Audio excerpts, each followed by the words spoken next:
everybody, I'm Jen, And I'm Tammy. and they call us Woo. Welcome back, everybody. Today I am starting out with a story as we are going to talk about things that processes, I guess, we're going through right now in connecting with and discovering ourselves and moving through this life as we are given it. So, I have been on this whole journey where I feel like I've lived a million lifetimes in probably about a year in a very beautiful way. I mean, whether or not you describe the experiences good, bad, or in between, it was all just like it's been a beautiful experience. So, as I'm moving through all of these different phases of what I feel like are good release, creating more space for the things that I want to bring into my life, I'm also working on allowing a lot of release. And part of that process for me has been accepting and allowing the uncomfortable feelings too, because I do feel like a lot of times as soon as we experience any discomfort we want to get rid of it. And so that is not necessarily a bad reaction as far as like survival biologically, but in the higher like energetic perspective of it, there's a reason that we feel discomfort in our bodies. Mm-hmm. There's a real reason that we feel discomfort in our souls and our emotions. And sometimes when you keep getting things coming up, there's a time where it's going to feel right for you to just allow. And that's been a big thing for me, just allowing. So I've moved through this big process of like having these epiphanies around certain things that I were coming up for me that I clearly was ready to look at so I could allow it to happen and release. And one of the things more recently was around fear of judgment. And so I had been going through this beautiful practice. There's a lot of shifts that have been happening in my life lately, and I've found a lot of peace and comfort in not judging myself when I have uncomfortable feelings. So even though it's not that they don't feel like miserable sometimes, it's more just that knowing in the back of my mind that it's okay to just allow this to happen. There's nothing wrong with allowing this to happen, and it's okay to have this experience. You're safe. Yeah. And so allowing myself the safety around that, which is an interesting word for me. I think safety has brought up a lot of things for me recently, but allowing myself to feel safe and supported even in really tough feelings has been an interesting process. So, allowing myself to experience grief and feel like let all the intrusive thoughts that, happen, like leading you all these different directions, let them happen with the knowing that this is moving its way through you and you don't have to live in this space, but you can allow it to happen and you can Yeah. allow yourself to feel it fully and not be afraid that it's going to consume you and you're not going to be able to get back out of it again. So that's, I think, where the safety piece of it comes in. And so anyway, moving through all of these things, that's what I've been practicing is allowing.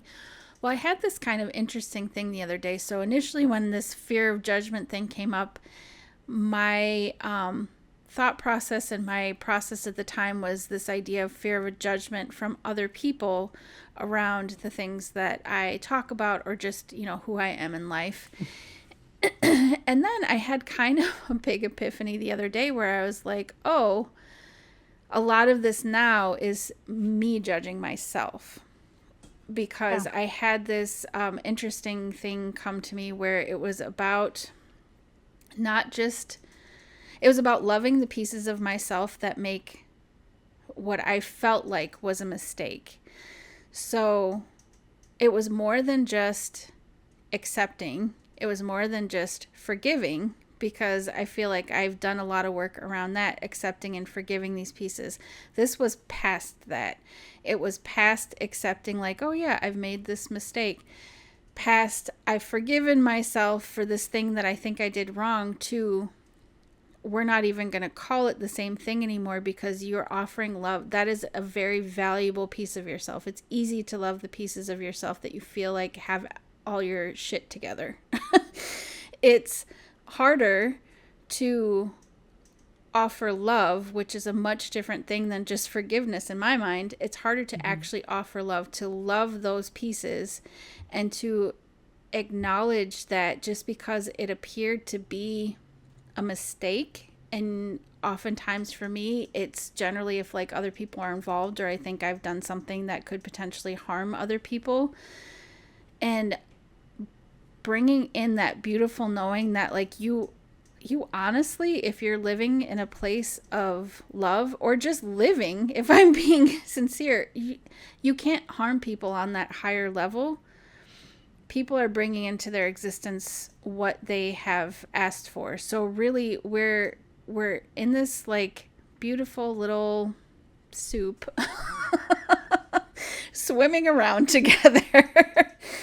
And we have to allow ourselves, when the time feels right, to not only release but also embrace and love those pieces of ourselves. And that's been a really interesting experience and journey for me, because there's still things I'm doing now that my brain is like, that's a mistake. You're going to cause problems if you do that. Yeah. But knowing the truth of like, we really can't make that form of mistake where we're honestly going to like screw up everything, because our souls can do this forever. Our souls have done this forever. Our souls will do this forever and have endless amounts of opportunity to experience whatever we want. But there's a difference between knowing that and then actively working on like bringing that into your human reality of like, today I'm offering myself love. And I know this is still something I'm working with because this is bringing up some like emotion for me right now. Today I'm going to work on actively loving those pieces of me that I might have found unlovable before, or felt like were not correct, or that I needed to fix. Like changing that around the way I feel about myself is creating this like this shift in me that I think is not only an important shift in myself, but I can like literally see the light coming out of me when I do that and spreading to those around me too. Like in my mind, that's part of how we offer sincere love to others, in loving ourselves on these levels that we didn't know we could do. I don't know if that makes sense. Yeah. So, and it's not like I think that there's this end goal of like perfection where like everybody is like perfectly loving everything, because we already are perfect, and we already do. I was going to say that's the beginning goal. Yes. We start there. This is all a perfect experience, even if it doesn't always feel like that. And so to me, it's more like taking these like conscious higher things that I have absorbed into my current reality and mind, and like marrying them with this human experience so I can love all of it, including the bits that feel super uncomfortable or super sad or make me angry or whatever. I mean, they're all experiences, and like knowing with a certainty that I can't do this wrong is saying it is different than feeling it, and having glimpses of that like pure love towards myself has been kind of interesting to experience. Because don't get me wrong, I'm still actively doing things that my brain is like, that's a mistake. But we all do. Bringing it into my meditations and stuff like that, where I'm just sitting with it for a minute and literally just going through my head like, I love this part of you. I love this. And it's been an interesting shift. And so I don't know, I thought it would be kind of an interesting thing to talk about today, because I feel like there's endless ways that this could go, and also probably a lot of people that would hear that and be like, oh yeah, we've all had those experiences before. Yeah. So yesterday I got done with a session and I had a prompting that I did not take, which I'm now going, Okay, this is a second prompting that I needed to record this. Maybe that's why we're talking about this today.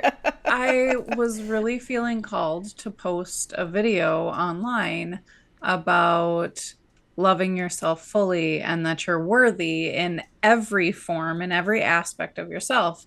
And like, I will have to do that after we're done recording today. But it is actually, there's a modality called aspectology, which I don't know if you're familiar with, where you're actually looking at every aspect of who you are, and the different pieces of yourself that you have forced out of yourself and bringing them back in so that they can be loved and you can be brought back into wholeness. Because what happens a lot of the time in our emotional journey, in our spiritual journey, is that we find reasons to judge ourselves. We find things that are wrong with ourselves. And then we go, okay, I don't want that to be part of my life. So I'm going to push that over here. I'm going to push this piece over here. And we separate ourselves out.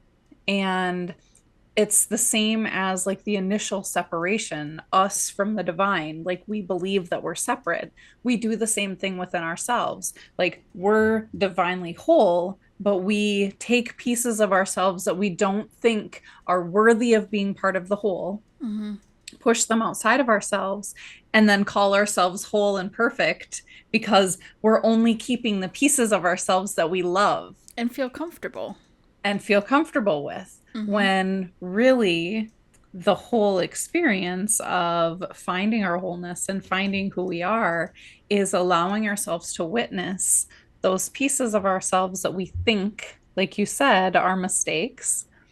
And after we force them out of ourselves, we can witness them. We can see them more clearly outside of ourselves. And that's when like mirroring comes into play. Like you'll push something outside of yourself, like it could be something as simple as you're making unhealthy choices in eating, like you're eating too much sugar, or you're drinking soda or whatever. And that's something that you don't like about yourself. So you push that outside of yourself. And then you start witnessing all these people around you that are following that pattern. And you start looking at that and you can see it fully outside of yourself so that you can start to work with that energy and you can start to reconcile in yourself where the judgment is, because you can see it when you're placing it on somebody else. Right. A lot of the time it's harder for us to look at it when it's just an internal thing. We can hide it. We can hide it from everybody. We can hide it. But the second that you start placing your judgment on somebody outside of yourself, you have to look at it. And so in aspectology, what it is it's looking at those things that you've pushed outside of yourself and you've started placing judgment on other people and you've started placing judgment on yourself, and now you're starting to witness it. You sit down, and I've gone through an aspectology session and she like walked me into this meditative state. And in this state, I came face to face with the specific aspect of myself that I was dealing with in that moment.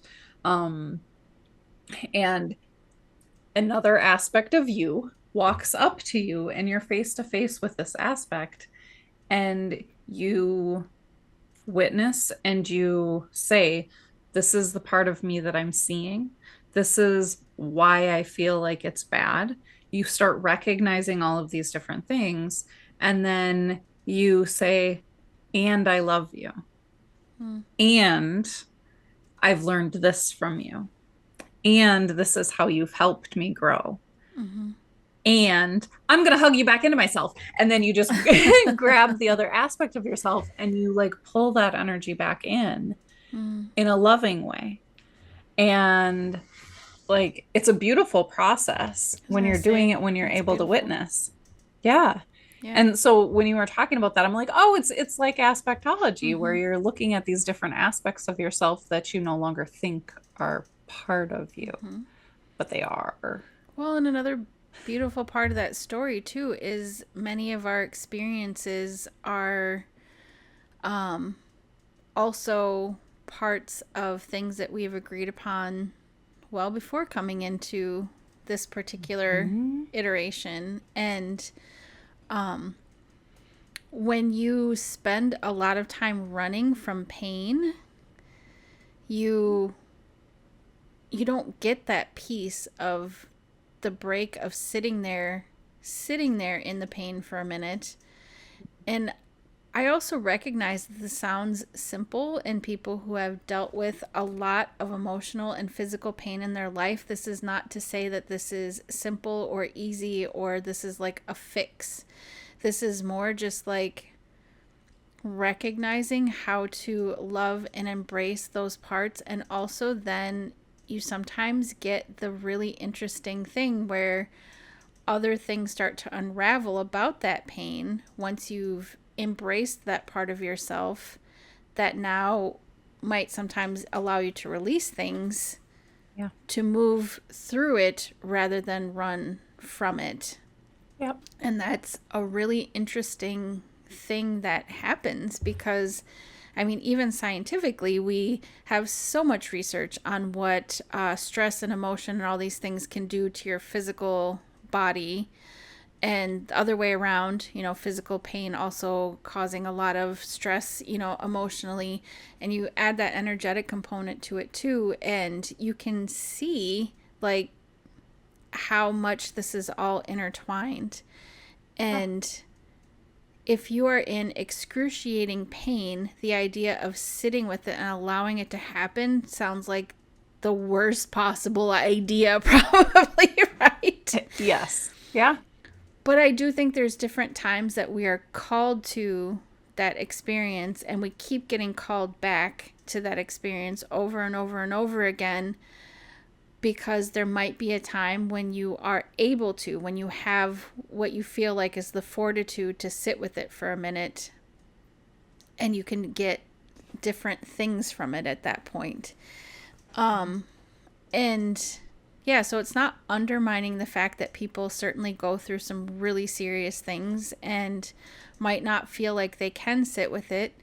Mm-hmm. And there's times where, of course, there's a lot of supportive things available, but having worked with a lot of energetic components with people and also like physical components with people, there's certainly people that I talk to on a regular basis where it's like this thing keeps happening over and over and over again, and they might have already intellectually linked it to other things in their life, but if they're not able yet, or that they're not at the right place yet to sit and allow themselves to fully immerse themselves in it, and then move to that next point where they can not only immerse themselves in it, but they can love that piece of themselves. Like, I know that sounds crazy, loving pain, right? Mm-hmm. But there's something really beautiful in that surrender, and there is times when that can move you to something totally different, where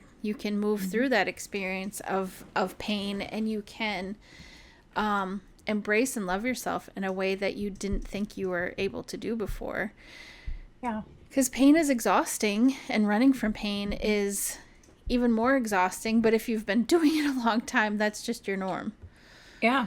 Yeah. So sometimes it takes a really, for me, you know, there was a lot of kind of big things that moved into my eyesight where I was able to go, oh, okay, this is a new thing for me to do.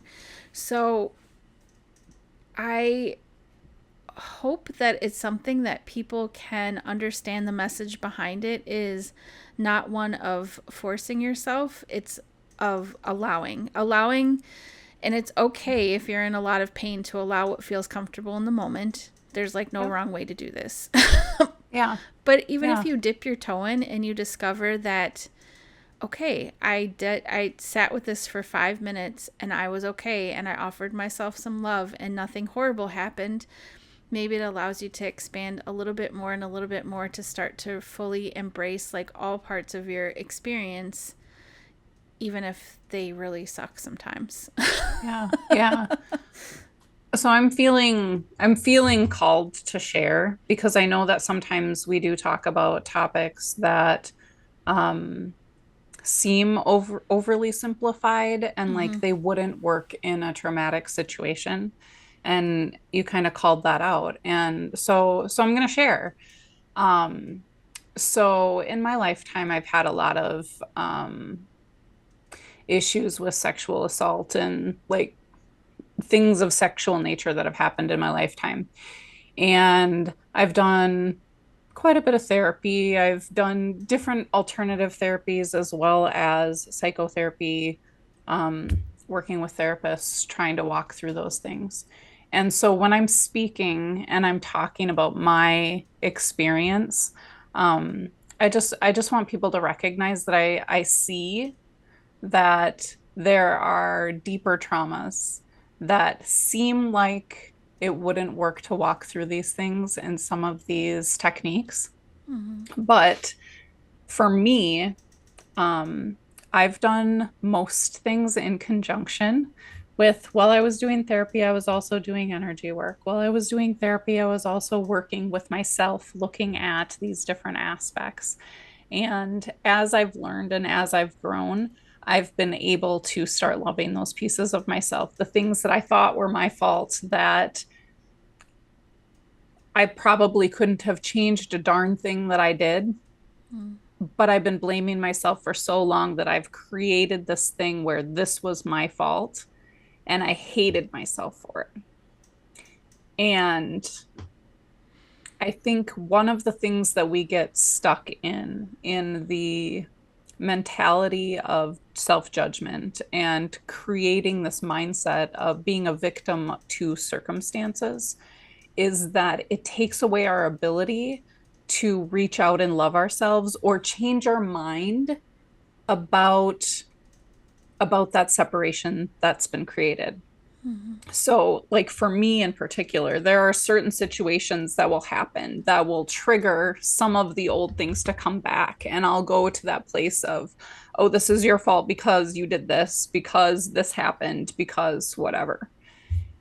And I can now go back in, even if I still get teary about it, I can now go back in and say, hey, like, you learned this from this situation. Like, you don't like the way that this situation turned out at that point, but this situation happened, and now you know this. And this situation happened, and you can love yourself because you were able to do this because of that. You, and like, I can love on myself and tell myself the pieces that I didn't know at that time. Like, I can go back, and it's not like I can correct what happened, but I can change the way that I'm thinking about things and the way that I'm judging myself about that situation. Because a lot of the time, there are external factors. There are things that happen in our lives that, yeah, we are creating our lives. We're creating situations so that we can learn and grow. But there's external things that happen that it's not your fault. Like, there's no fault, but there are pieces of it that you can change your mindset around. There's pieces of it that you can say, okay, that happened. This really, really sucks and I hate it. And it's going to make me cry for a really long time. But I can still love myself through that. And this isn't like, this is going to fix everything. If I love every aspect of myself, it's going to fix everything right this second. Like I said, if you need to seek therapy to deal with a situation and use these tools, go for it. Like there's different ways to do things. But the main thing is going back and recognizing like where you can love yourself in these situations and how you can start to shift your mindset so that you can love these pieces of yourself back in. Like, regardless of what the trauma is, if it's a really deep trauma or if it's something like you tripped and fell down the stairs in front of 20 people and everybody saw and laughed, like, that's traumatic too, just in a completely different way. And no matter we don't what have to compare. No. And you can find ways to love yourself through all of those situations and still recognize that you are not necessarily in control of every situation that happens. Nothing is your fault. It's just recognizing how you're believing about yourself. Right. and bringing those pieces back in so that you can be whole, so that you can love yourself. So I just felt really called to share so that people understand. Like when we do talk about these things, sometimes I'll do broad strokes. Yeah. And I know I've had a couple people ask me, like people who know me ask me, like, well, why do you think you can talk about like victim mentality, or why do you think you can talk about XYZ thing? Because they don't know my story. Yeah. And there have been a lot of weird things that have happened in my life. And I can talk about things because I have experience. But I want people to know that no matter where you're at, like there's tools. Yeah. There's tools to bring you back to loving yourself, and recognizing like who you are. Yeah. Well, first of all, thank you for sharing that. I know that wasn't easy, and I was getting a little emotional too, because I'm happy I was able to hold space for you and that you felt comfortable sharing that with our listeners. And I agree that sometimes getting really real with all that is important. I have experienced a lot in my life too, as I know you have, and where we are not coming from a place of trying to put a shiny little bow on everything, because we do recognize that this sounds simple. This is simply sharing the things that we know are truth. And the truth is that we are divine. Every single one of you listening, we are divine, and we are love, and we are lovable. And the more we believe that about ourselves, and the more we allow these experiences to move through us, so we're able to maybe get some power back, which is really, I think, what we talk about a lot, which is we can give away our power. And again, not your fault, not anybody's fault, it happens. But there's some times when you're brought to a point where you're like, I don't want to do it that way anymore. I want to see this differently. And then the universe, God, whatever you want to call it, provides and says, okay, if you want to do this differently, here are some options for seeing this in a different way. And then we can choose whether or not we want to move into a different space. And every therapist and everyone else in this world that has worked with people with trauma would 100% agree that loving yourself is a very big component, because you have been in situations where you feel like you have lost all power, and sometimes you have lost the love for yourself. And any way we can gain that back it's important, it's impactful, and it's interesting to see how much more people are drawn to your light when your light becomes bigger within yourself. Like you really can't like do it another way, if that makes sense. Like it has to start with your own light, and it has to start with your own love, and that is what ripples out into the world. And you look around sometimes at the things that people are going through and the things that you've experienced, and you can feel, sometimes that chaos and that pain and that trauma.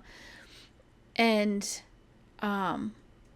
there is an interesting thing that's happened with me as I've walked through some of this stuff and started to offer love to these pieces of myself in a different way, is that people say different things sometimes. Sometimes they look at me, even on my tired days, and they're like, you look beautiful, you're glowing. Or like they are called to share a story with me that they haven't shared with anyone before. And I get the honor of being able to witness that and just be there and hold space for them. This is making me very emotional, so hopefully my voice doesn't crack too much. But that's an honor. That's a privilege to be able to get to a place inside yourself where you're like, not only can I give myself a different version of love and respect and honor that everything I do is divine, but I can create the space for people wherever they're at on their path. When I'm feeling it, they're feeling it too. Whether or not they want to do this next thing of like sitting with it or allowing themselves to sit with it, it doesn't matter. I can still create space where something feels good to them. And sometimes the good comes from places you wouldn't expect. Like realizing that you need to love the parts of yourself that are also maybe not parts you're proud of, you know, or sometimes we get, I think, especially when you are in any type of environment like we are, where we're vocal about the things that we work with energy and our connection. And sometimes people tend to view you as knowing all the answers, or like you know something different, or you've reached this like level of enlightenment that is like the end goal. And that's not really how it works. It's all just a journey.